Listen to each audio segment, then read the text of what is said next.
that, there's life could be better. I feel they're in danger every moment that they're over there with Mr. Capone. He's got a long history of, we could get into it. There's a documented history, 1982 incidents that happened at the Shadowbrook home, the Crystal Ball home, the Courage House. It seems like havoc and evilness just surrounds Mr. Capone everywhere he goes. I'm exhausted. I'm just so exhausted. And now I'm going to New York to see my kids, and I hope they're okay.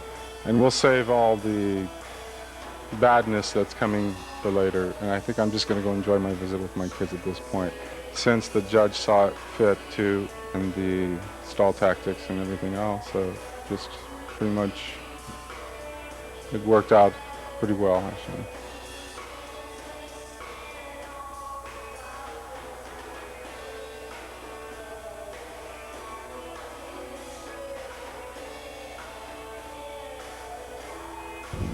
He's been in this system for a year now, and we just want him to come home. We don't think that those were reasons for him to now be sent to a ranch camp. He had, it was an order on his files that it was suspended, the ranch camp.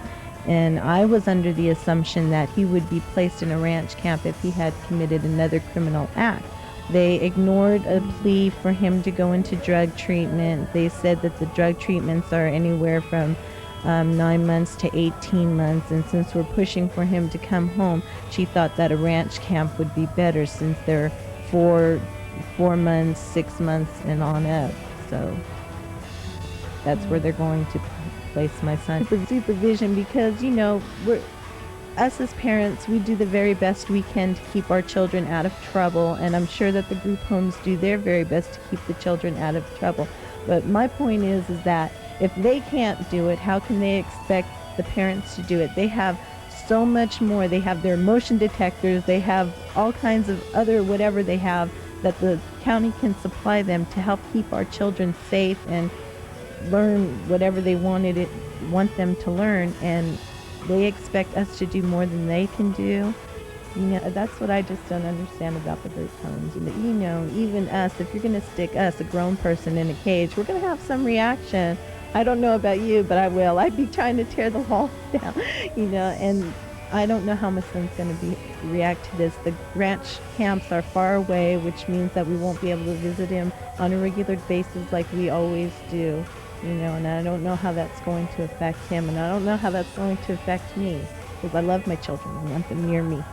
Complete lack of evidence that there is anything that has ever been wrong with my child.